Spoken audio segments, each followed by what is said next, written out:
espírita, donde quiera que uno se encuentre, va a ser motivo de alegría.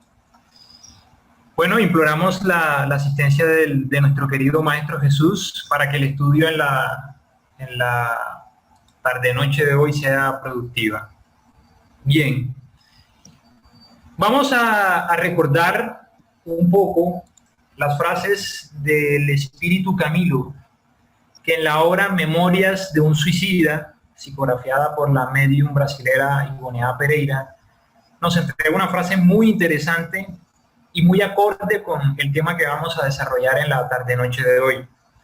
El espíritu de Camilo dice: la muerte no es otra cosa que la verdadera forma de existir. Los que, me imagino, la mayoría han tenido la oportunidad de leer esta obra, que es una de las obras más interesantes que nos ha podido entregar la literatura mediúnica a nivel espírita, donde se hace un estudio sobre las implicaciones que trae para el espíritu el suicidio. Este espíritu, Camilo, que fue suicida y hace una especie de autobiografía de todo lo que tuvo que experimentar en el mundo espiritual después de recurrir infortunadamente por el autosuicidio, nos dice que la muerte realmente no es otra cosa que la verdadera forma de existir, recordándonos realmente que lo que la sociedad ha determinado como el aniquilamiento de la vida no es más que un proceso de transformación en el que nosotros pasamos de un estado temporal, que es el carnal, el material, a un estado que es el estado real, el estado espiritual. Entonces, esta frase de este espíritu, Camilo, nos recuerda a nosotros lo que ya la doctrina espírita nos ha venido enseñando y ha venido también dilucidando a la humanidad. Y es que la muerte no existe. Existe la muerte orgánica, pero la muerte en su sentido general no existe. Lo que realmente ocurre es un proceso de transformación en el que nos encontramos con nuestra propia realidad y hay una transferencia de una dimensión hacia otra. Y esa introducción es importante para poder desarrollar la temática a la que hemos sido invitados en el día de hoy, que es la vida después de la muerte. Muchos en la sociedad aún se preguntan, se debaten en cuestionamientos filosóficos sobre si realmente hay algo más allá de la muerte. A lo largo de toda la historia de la civilización humana, grandes pensadores, filósofos, han tratado de encontrar una respuesta lógica, sustentada en la realidad, tácita, diáfana, que nos permita a nosotros poder tener la seguridad de que hay algo más allá de la muerte orgánica. Sin embargo, han pasado ya muchísimos años, podemos decir que aproximadamente 8.000 años de civilización, y habemos muchos que todavía nos debatimos en la inseguridad sobre si realmente existe la vida en el mundo espiritual, sobre si somos espíritus inmortales, y especialmente en estos momentos críticos, álgidos que vive la humanidad, donde muchos nos preguntamos, ante tantas desencarnaciones colectivas que tenemos que presenciar por la pandemia que nos encontramos viviendo, si realmente nos espera un mañana mejor. Muchas personas se debaten en esa pregunta, en ese cuestionamiento, y en especial aquellos que en estos momentos están viendo partir a muchísimos seres queridos. Pues la doctrina espírita, que no es más que la propuesta consoladora que el Maestro Jesús nos entregó hace aproximadamente 2000 años, nos entrega las herramientas, pero no especulativas, sino herramientas lógicas, demostradas en un método científico y en una doctrina filosófica que nos permite a nosotros no dudar de que la inmortalidad del alma es una realidad. Es uno de los pilares fundamentales del espiritismo. Y allí vamos a recordar una frase de uno de los grandes apóstoles del espiritismo, como lo fue nuestro querido amigo León Denis. León Denis, en su obra Cumbre, que es el problema del ser y del destino, nos dice: el espiritismo viene a separar en el dominio de las creencias lo que es vivo de lo que es muerto. Y esa es una de las grandes revoluciones, en el buen sentido de la palabra, que el espiritismo ha venido a traer a la sociedad. Es una revolución filosófica, porque ha venido a desestructurar los viejos paradigmas que la sociedad ha venido construyendo a través de los diferentes episodios seculares que hemos vivido. Las religiones convencionales se han estancado, la gran mayoría, y muchas están intentando renovarse. Y el espiritismo, como lo dice León Denis, ha venido a separar en el dominio de las creencias lo que es vivo de lo que es muerto. Y en otras palabras, para decirlo en términos más castizos, ha venido a decirle a la muerte, no existes. Así como aquel filósofo alemán Friedrich Nietzsche, en una obra muy interesante que se llama Se habló Zaratustra, nos dice, Dios ha muerto, y eso en su momento, en el siglo XIX, causó una revolución. Pues el espiritismo ha venido a hacer algo parecido, pero con la muerte. El espiritismo ha venido a darle una connotación totalmente diferente a la muerte, ha venido a desmitificarla. Porque aún en la sociedad el tema de la muerte se toca por los lados. Incluso muchos que nos decimos ser espiritualistas, es decir, que creemos que hay algo más allá de la muerte, a veces dudamos. Y tenemos experiencia incluso dentro de las filas espíritas de personas que estamos estudiando la doctrina espírita y aún tenemos dudas. ¿Será que sí? Es que como yo no tengo mediunidad, me queda la duda si realmente eso que están viendo es así o no, y empezamos a dudar, está la duda. Y el espiritismo ha venido realmente a aclararnos todo ese tipo de dudas. ¿Gracias a quién? Al trabajo de este señor. Hipólito León Denis Rivail, este gran pedagogo que nació en Lyon el 3 de octubre del año de 1804, duró más de 50 años preparándose en el ámbito de la pedagogía y de las ciencias a nivel general, para que cuando el llamado que el mundo espiritual le hizo llegar hacia él, pudiera responder de la mejor forma.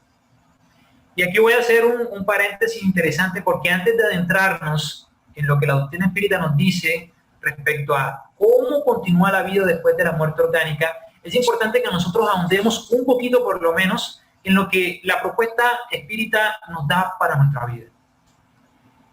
Y hablar de espiritismo implica hablar necesariamente de Kardec y de su trabajo.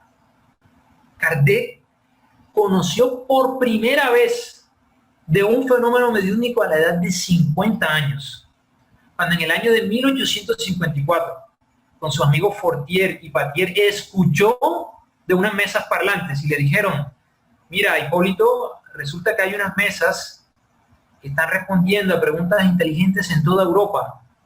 En España, en Francia, en Estados Unidos ya ha habido una gran revolución por todo el tema, y él, con toda la estructura científica y pedagógica que tenía, empezó a cuestionar y se dio cuenta que detrás de todos esos movimientos, detrás de aquellos fenómenos, había realmente todo un compendio filosófico que iba a transformar a la sociedad.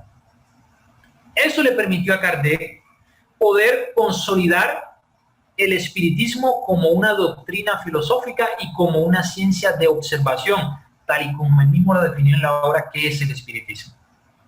Allan Kardec nos entrega a nosotros las herramientas a través de la codificación que nosotros necesitamos para no dudar más que somos espíritus inmortales. La doctrina espírita tiene fundamentos realmente maravillosos, pero el fundamento que nosotros tenemos que interiorizar, digerir, es el de la inmortalidad del alma. Si nosotros dudamos que realmente la vida continúa, tenemos que profundizar más en las obras del maestro Allan Kardec. Y es en las obras de Kardec donde nosotros podemos encontrar respuesta a todas las inquietudes que tiene la sociedad. Y es el mismo Kardec, en el capítulo 2 del Evangelio según el Espiritismo, en el capítulo Mi reino no es de este mundo, en el núcleo temático El punto de vista, nos entrega un análisis maravilloso. Es maravilloso realmente el análisis que hará Kardec. Dice Kardec, la idea clara y precisa que nos formamos acerca de la vida futura nos otorga una fe inquebrantable en el porvenir. Y esa fe tiene inmensas consecuencias en la moralización de los hombres, ya que cambia por completo el punto de vista desde el cual ellos contemplan la vida terrenal. Y ese es un análisis muy interesante que Kardec nos entrega. Porque nosotros podemos decirnos cuáles son las implicaciones realmente de que yo crea de que hay vida más allá de la muerte. ¿Cuáles son las implicaciones de que yo sea espírita? ¿O cuáles son las implicaciones de que yo crea que hay un mañana mejor o en circunstancias quizás un poco más dolorosas. ¿Cuáles son las implicaciones? Pues Allan Kardec lo dice aquí a través de un análisis filosófico. Las consecuencias están en la moralización de la sociedad. Y es algo que si nosotros lo analizamos es muy lógico. La forma en como yo vea o en como yo conciba el porvenir o el futuro de la humanidad, es decir, mi futuro, de eso va a depender la forma en cómo yo actúe. Si yo no creo en el mundo espiritual, si yo no creo que yo soy un espíritu inmortal, pues es casi que hasta lógico, forzoso, de que yo me dedique exclusivamente a los placeres que me ofrece el mundo terrenal. Es casi que algo inevitable. No lo podemos evitar. Sí, porque si realmente no existe nada más allá de la materia, hacer bien o hacer mal es indistinto. No hay realmente una distinción moral que me permita a mí diferenciar lo que está bien de lo que está mal. Sin embargo, esa idea que me permite a mí poder elevarme, por eso se llama el punto de vista, por encima de lo material, me ayuda a mí a tener una conducta muy diferente ante la sociedad. Por eso la primera invitación que vamos a hacer en la noche de hoy, pues, vamos a hablar de la noche para ustedes, es que nosotros tenemos que aprender a elevar nuestro punto de vista por encima de la vida terrenal. Y esto es un mensaje para los no espíritas y para los espíritas. Para los no espíritas, porque es normal que al no tener una estructura que me permita a mí poder tener la seguridad de que la vida continúa, dude. Y para los espíritas, porque aún teniendo este conocimiento vacilamos. La mayoría de los miedos que nosotros tenemos radican en que no sabemos qué nos espera el mañana. Y ahí es donde vienen las ansiedades. Yo no sé mañana qué va a ocurrir, ¿será que voy a estar encarnado? ¿Voy a tener a mis familiares? ¿Será que voy a tener un empleo estable? ¿Será que las cosas van a mejorar? Y todo ese temor siempre está relacionado con respecto a la vida futura. Pero desde el momento en que yo afinco como una realidad en mi vida de que soy un espíritu inmortal, eso debe generar un cambio importante en mi estructura mental. Y vamos a analizar 3 preguntas del libro de los espíritus que son muy importantes porque Kardec fue un hombre muy inteligente. Yo siempre que hablo de doctrina espírita, y voy a hablar de Kardec en particular, digo lo mismo. Nosotros tenemos que profundizar más en las obras de Allan Kardec.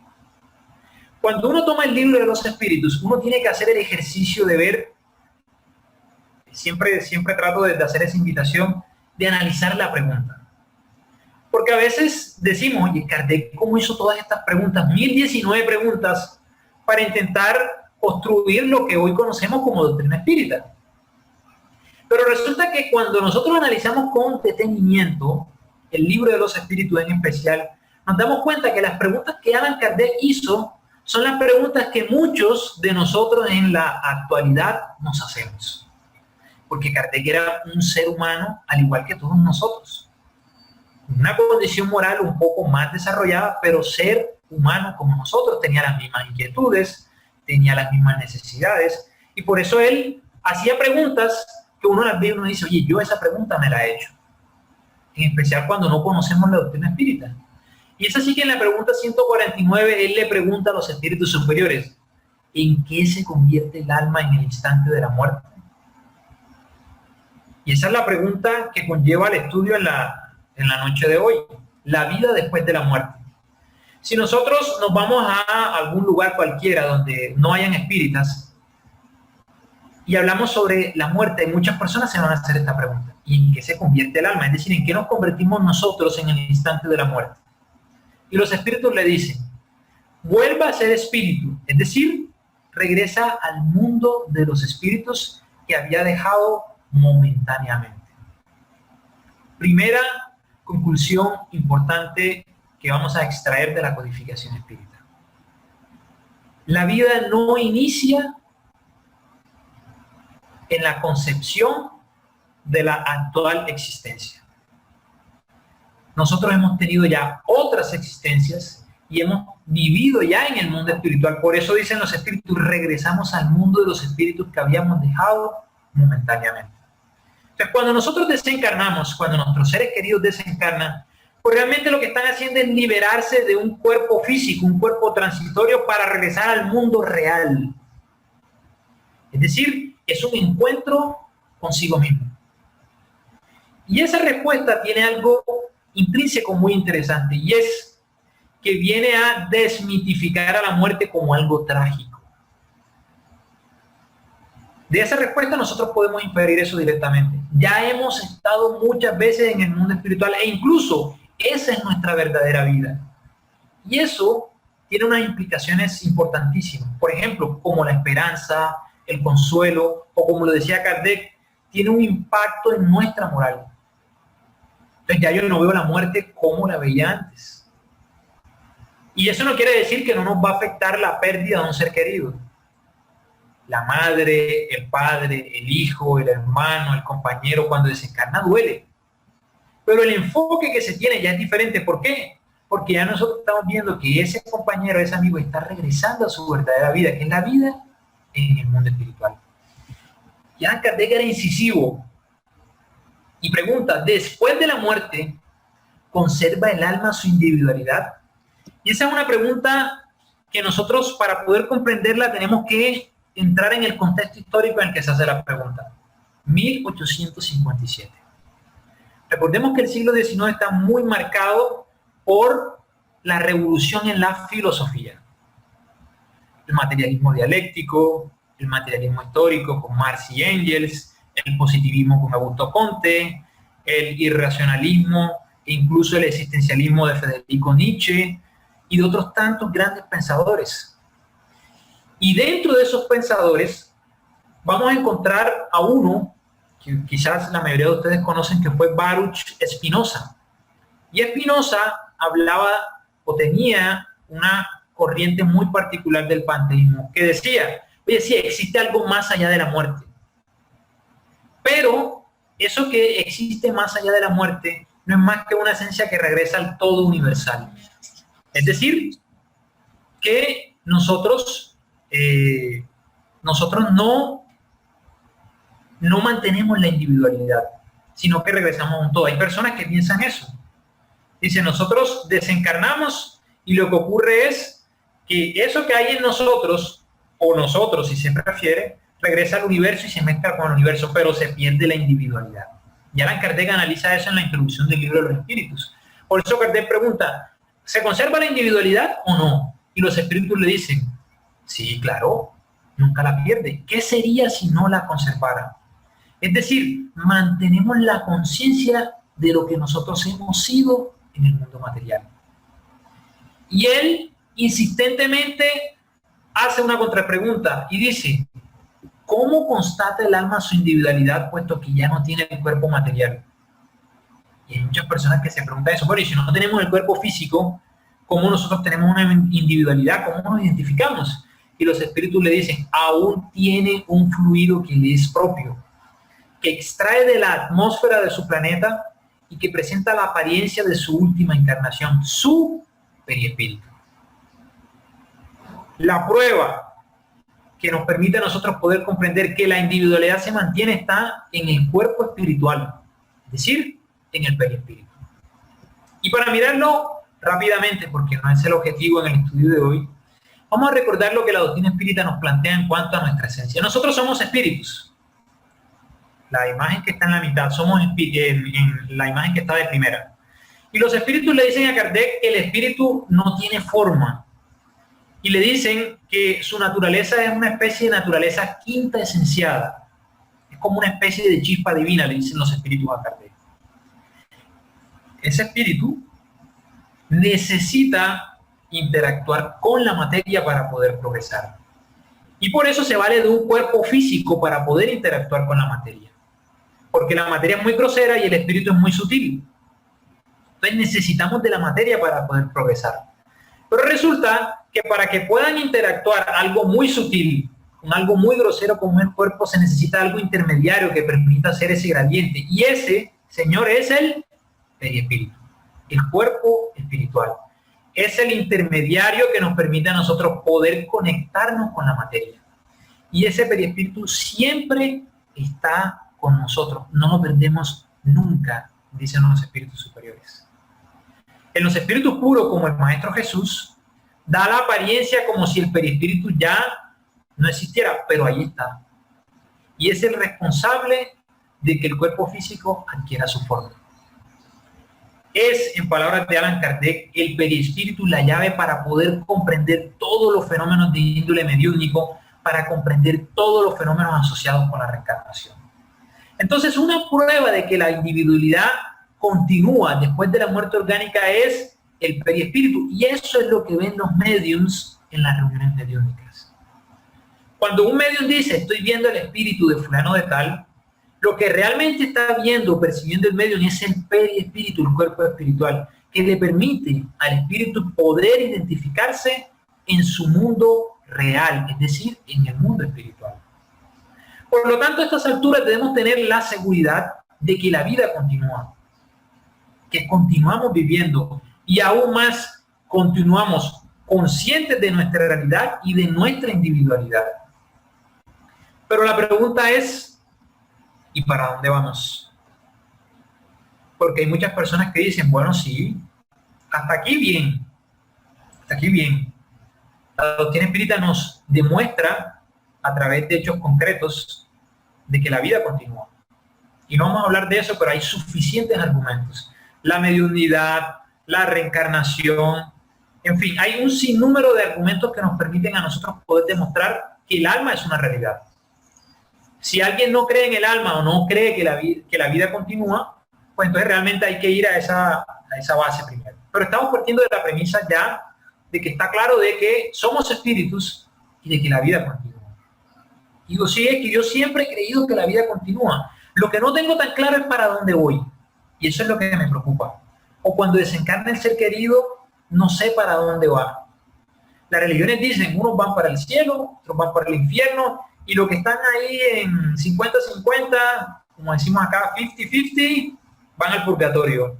Y ahí sufren un poquito, limpian, y si hacen la tarea, te mandan para el cielo, y si no, recibes trinche y candela corrida en el infierno, como decimos acá en Colombia.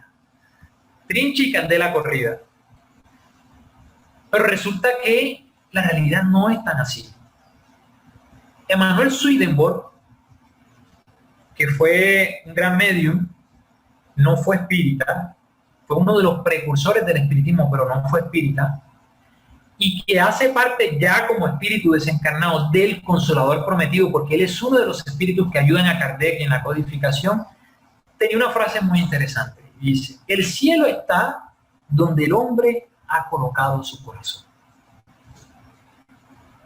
Hay otra frase muy parecida de un instructor espiritual que se llama Niceto en la obra Mensajeros Espirituales que dice, la vida está donde el hombre ha colocado su corazón. Entonces, ¿a dónde iremos? Iremos a donde nosotros hayamos colocado nuestro corazón. Por eso Allan Kardec, en la obra El cielo y el infierno, establece que el cielo y el infierno establecido por las religiones convencionales no son más que estados de conciencia. ¿Para dónde vamos? Vamos para donde nuestro corazón lo dictamine. Seremos felices dependiendo de dónde hemos colocado nuestras aspiraciones, nuestros sentimientos y nuestros actos. Si sufro es porque realmente no he sabido aprovechar la oportunidad reencarnatoria que se me ha dado. Y es el espíritu de Manuel Filomeno de Miranda que nos hace una invitación muy importante cuando dice, el ejercicio mental y el natural desapego respecto de las ilusiones favorecen la confianza en la supervivencia, anulando el injustificable miedo a la muerte. El hombre debe pensar en la muerte como piensa en la vida. Eso es importante. Incluso Juana de Ángeles en la obra Vida Feliz nos hace esa invitación. De vez en cuando medita en la desencarnación, porque inevitablemente nos visitará. Inevitablemente nos va a visitar. Y cuando nosotros empezamos a meditar en la desencarnación como algo inexorable, inevitable, que no podemos evitar, lo meditamos, lo analizamos, usamos los argumentos suficientes para meditar al respecto y tomamos las decisiones, empieza a desaparecer el miedo. ¿Por qué surge el miedo? El miedo surge por el desconocimiento. Cuando yo no conozco algo, surge el miedo en mí. ¿Por qué la humanidad le tiene miedo a la muerte? Porque la humanidad dice, es que yo no sé qué hay más allá de la muerte, por eso temo. ¿Por qué temo cuando entro en una crisis económica? Porque es que yo no sé cuándo me va a llegar el dinero para poder solucionar ese problema. ¿Por qué temo cuando hay una enfermedad? Porque yo no sé si voy a desencarnar. Es decir, la inseguridad con respecto al porvenir nos lleva a nosotros a dudar, a temer. Pero cuando nosotros tenemos claro, o sea, tenemos la convicción, la seguridad de lo que es la muerte y de lo que implica para nuestra vida, ese miedo ya empieza a ser injustificable, desaparece. Lo confronto y lo miro de frente y ya no lo veo de la forma como lo veía antes. Pero para eso debemos meditar. Porque muchos de nosotros a veces nos vamos a la cama convencidos de que al día siguiente nos vamos a levantar. Y nadie, oígase aquí, nadie tiene el tiquete seguro para seguir encarnado. Solamente Dios. Nosotros acá en Colombia hemos tenido durante estos últimos años, especialmente aquí en Cartagena, en la institución espírita en la que yo hago parte, muchas experiencias con compañeros inesperadas. Un compañero, trabajador espírita, fue a su casa, entró al cuarto, no abría la puerta, la esposa tocó, no abría, cuando abrieron, le dio un paro cardiorrespiratorio y desencarnó, sin aviso y sin nada. Y él iba a todas sus actividades, era un gran trabajador espírita, pero era su momento. Y uno mira ese caso y uno dice, oye, lo que le pasó a él, o cuando uno mira las noticias, eso que le pasó a ese que estás viendo, te puede pasar a ti también, o le puede pasar a un ser querido. Entonces hay que meditar en eso para que cuando llegue el momento de confrontarse con nuestra realidad, podamos estar en buenas condiciones. Pero ese proceso no es fácil.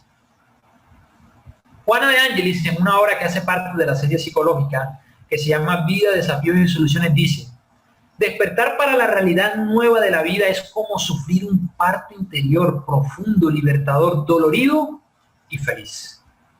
Y esta es una frase que podemos analizar tanto en el ámbito de los encarnados como en el de los desencarnados. Porque ese despertar para la realidad puede ser un despertar psicológico en estos momentos, pero también puede ser el despertar en el mundo espiritual.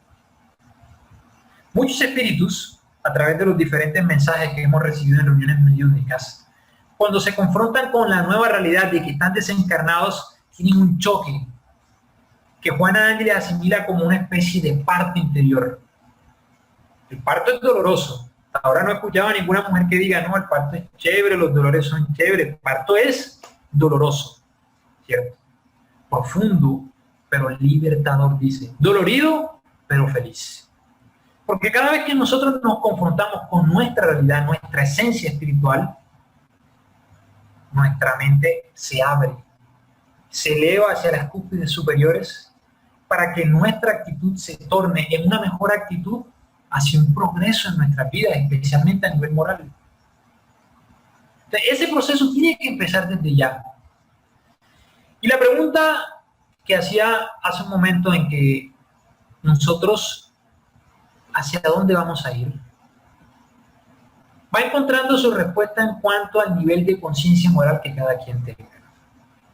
Y es el mismo Manuel Filomeno de Miranda en otra obra que se llama Reencuentro con la Vida, que dice: nadie conseguirá trasladarse desde el cuerpo físico hacia las heredades de luz y los campos de gozos infinitos si antes no transita por los niveles intermedios de la purificación y reparación. Purificación y reparación. Porque hay un dicho, no sé si en España es típico, que dicen: todo muerto es bueno siempre. Siempre que una persona desencarna, todo el mundo, él era maravilloso, él era buena gente, nunca hay un defecto. Dicen, todo muerto siempre es bueno. Decimos acá, una frase, no sé si en España es típica esa frase, pero acá es muy típica. Y realmente nosotros nos vamos a confrontar con esa realidad dependiendo de las experiencias que hayamos tenido como encarnados. La muerte orgánica no cambia a nadie. No cambia a nadie, no hay cambios mágicos. Y esa es una de las cosas maravillosas que la doctrina espírita nos ofrece. No hay cambios súbitos de que si la persona era egoísta aquí, cuando desencarna se convirtió en un espíritu de luz, de amor. No, esos cambios no son súbitos. Tenemos José.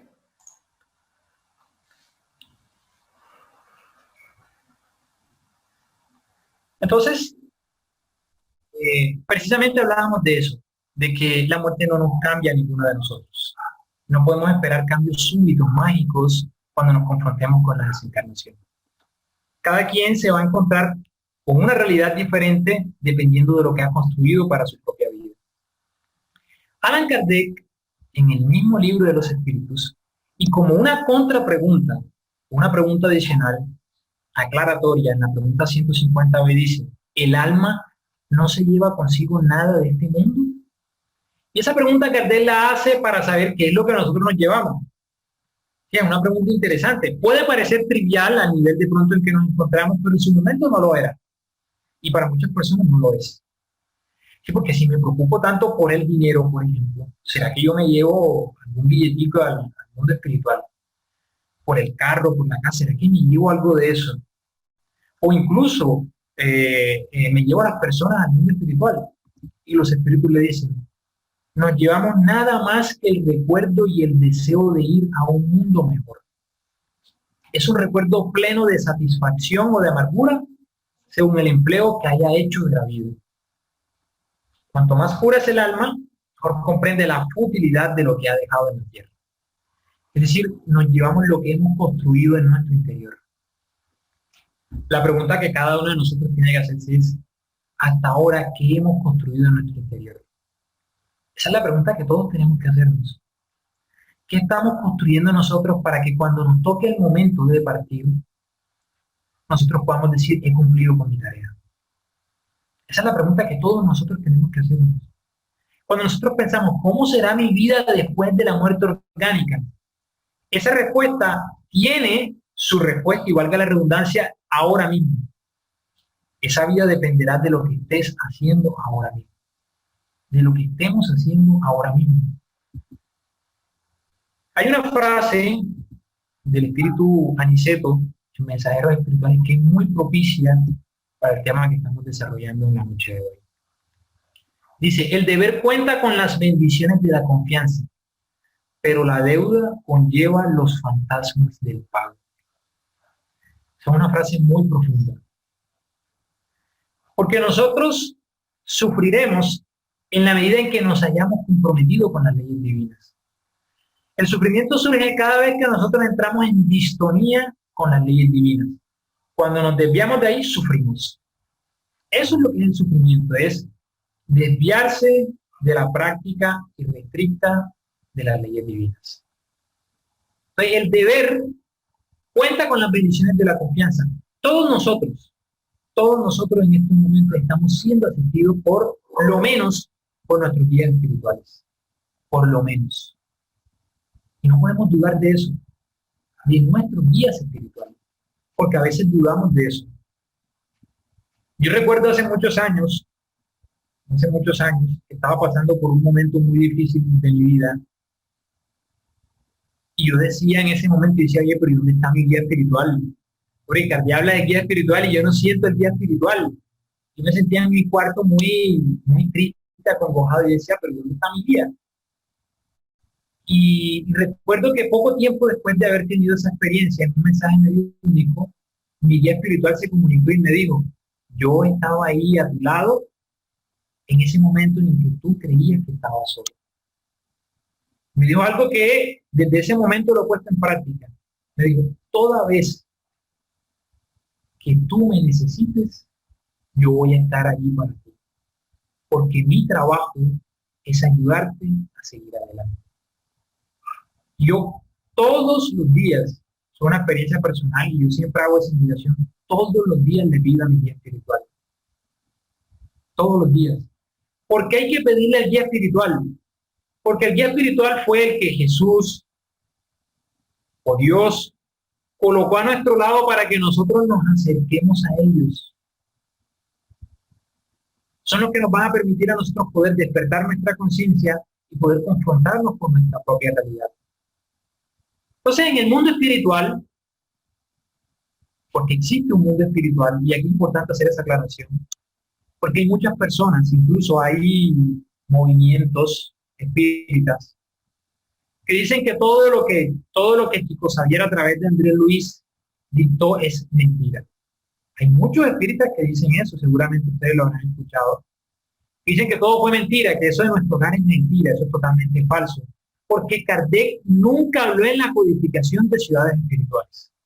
Eso dicen muchos detractores de las obras de Chico Xavier y principalmente de Andrés Luis. Y se valen de la expresión de Kardec de que el cielo y el infierno no es más que un estado de conciencia, para decir que no existen ciudades espirituales. Pues la primera aclaración que habría que hacer ahí es que naturalmente Kardec no profundizó en ese tema, como en otros tantos, porque Kardec no lo podía decir todo, sentó las bases fundamentales de la doctrina. Y lo segundo es que hay que analizar, con base en el mismo mensaje kardeciano, sin salirnos de Kardec, si hay lógica en el plantear de que existe el mundo espiritual. Y miren lo que nos dice Manuel Filomeno Miranda a través de la psicografía de Ivaldo Pereira Pan. En el mundo espiritual, en su real constitución vibratoria, todo está organizado por energías mentales de variada procedencia, desde la divina hasta las más groseras, originadas en el primitivismo humano. Por lo tanto, hay regiones ascendentes y regiones descendentes compatibles con los niveles morales de los habitantes de la Tierra. Bien, entonces, miremos la lógica detrás de lo que nos dice Manuel Filomeno de Miranda. Si nosotros somos espíritus inmortales, que conservamos una individualidad, y que además la desencarnación no nos cambia, ¿no será lógico, bajo lo mismo que Allan Kardec planteó, que nuestras construcciones mentales vayan a definir el entorno en el que nosotros nos encontramos? ¿No será lógico que así como nos reunimos encarnados para conformar familias, no será lógico que en el mundo espiritual nos reunamos con base en nuestros niveles vibratorios para reunirnos también? ¿Será ilógico pensar eso? ¿Será eso salirse de los parámetros kardecianos? Es la pregunta que hay que hacerse, y es lo que nos dice aquí Manuel Filomeno de Miranda. No es la figura del cielo y el infierno, no, es que el lugar en el que nos encontremos en el mundo espiritual va a estar marcado por nuestras energías mentales.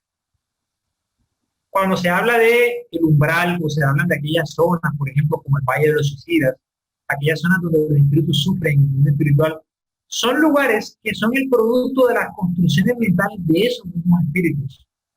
Ellos mismos, a través de sus pensamientos, construyen ese tipo de lugares y va generando los diferentes niveles que hay en la patria espiritual. Entonces nosotros vamos a ver que en el mundo espiritual hay muchísimas cosas por hacer. Todos nosotros, seguramente, hemos tenido que ver partir un ser querido todos. Y es algo inevitable con lo que todos tenemos que confrontarnos en nuestra existencia. Y a veces nos decimos, oye, ¿qué será de mi papá? ¿Qué será de mi mamá? ¿Qué será de mi hijo? ¿Qué será de ese ser querido? Pues los espíritus tienen diferentes ocupaciones en el estado de erraticidad, es decir, en el mundo espiritual. Muchos se dedican a auxiliar a espíritus necesitados. Muchos están en esa tarea. Otros están estudiando en los diferentes campos de la ciencia, del arte y de la filosofía. Otros están trabajando en diferentes campos al servicio de la caridad. Otros se están preparando para futuras reencarnaciones.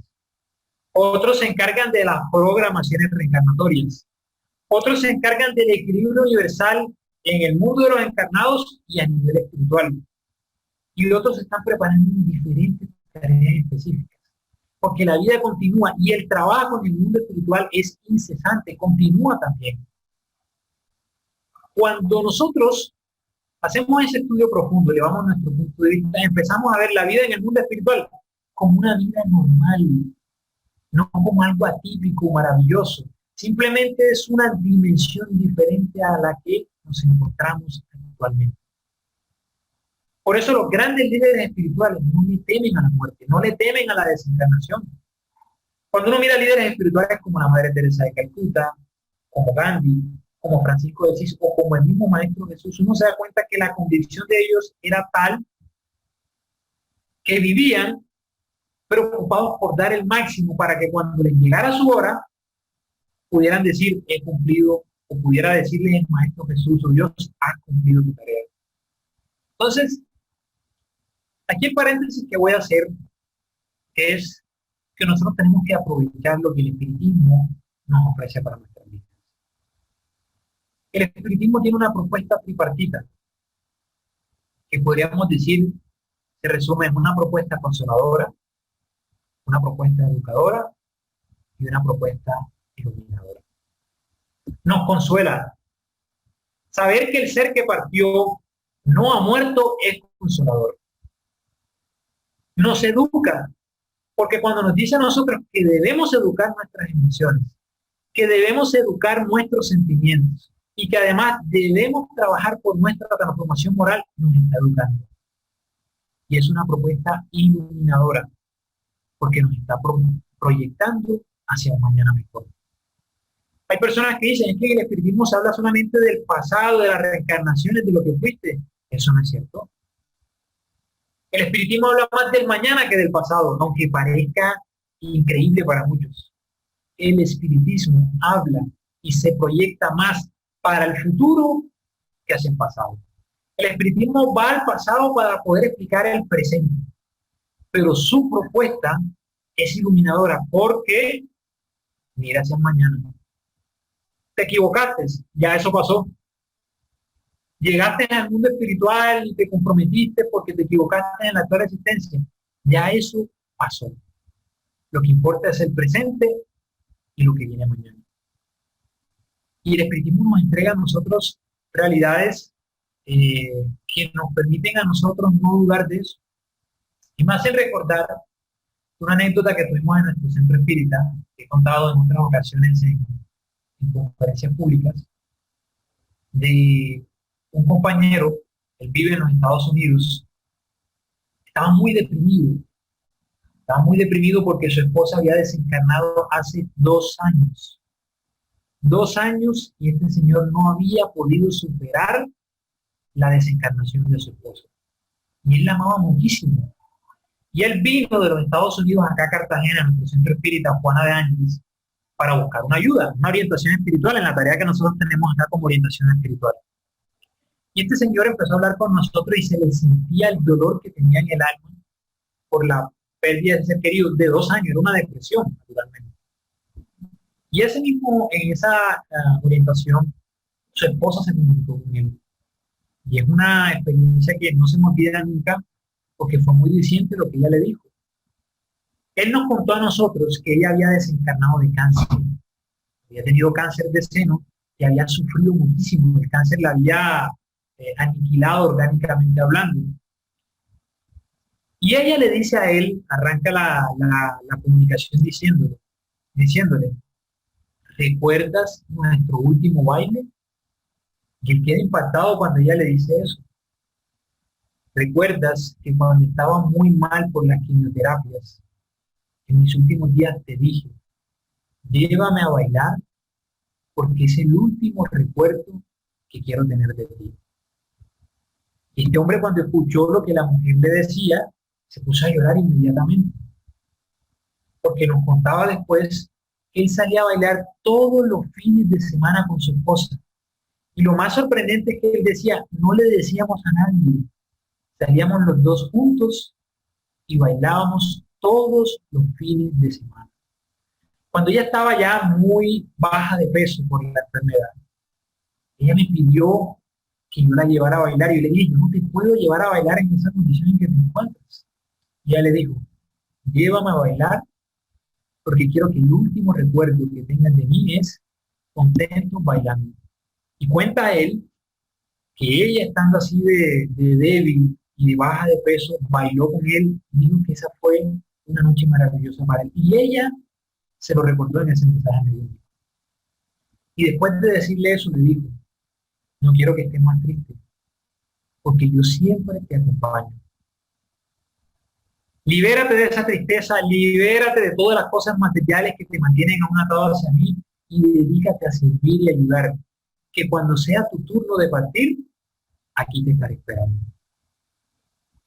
Mensajes mediúnicos como eso nos permiten a nosotros entender que la vida después de la muerte no es una especulación, es una realidad, que es una cosa muy diferente. Porque cuando uno especula es yo creo, yo pienso, sí, yo sí creo que hay vida más allá de la muerte. No, no creo, estoy seguro, porque las evidencias así me lo demuestran. Así como estoy seguro que la gravedad es una realidad porque la evidencia así me lo demuestra, así estoy seguro que soy un espíritu inmortal y que la vida continúa después de la muerte orgánica. Y eso se lo debo a la doctrina espírita, que me entrega las herramientas para yo no dudar de esa realidad. Por eso nosotros tenemos que estudiar, profundizar la doctrina espírita día a día para que nuestra estructura moral cambie y nos tornemos cada día mejores seres humanos y nos podamos acercar a Jesús. Porque el espiritismo no es más que el cristianismo revivido. Eso es lo que es el espiritismo. El espiritismo lo que ha venido a hacer es atraernos a Jesús de nuevo a nuestros corazones. Y también hay personas que cuando se dice esto choca un poquito, porque piensan que se está diciendo que el espiritismo es una religión por eso, y no es así.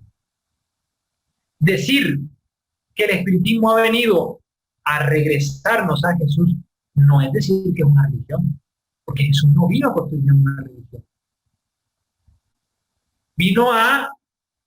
Jesús vino a enseñarnos a nosotros a amarnos los unos a los otros.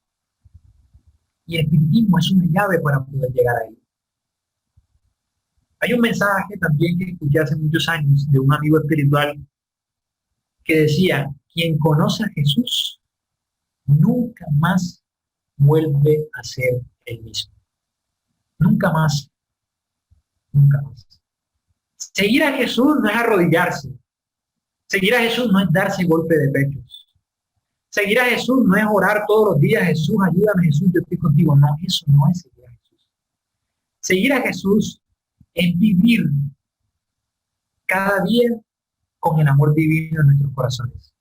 Seguir a Jesús es poner en práctica las leyes divinas. Y es ahí donde nosotros entendemos las palabras de Pablo de Tarso cuando decía, no soy yo, sino Jesús quien vive a través de mí. Eso es lo que el espiritismo viene a hacer a nuestras vidas. Y todas estas experiencias reencarnatorias que desencarnamos, llegamos al mundo espiritual, nos preparamos, reencarnamos de nuevo, nos están permitiendo a nosotros aprender a amar, a liberarnos de aquellas cosas que no están bien. Y ese aprender a amar nos acerca cada vez más a Jesús. Y cuando nos acercamos a Jesús, nos acercamos a Dios.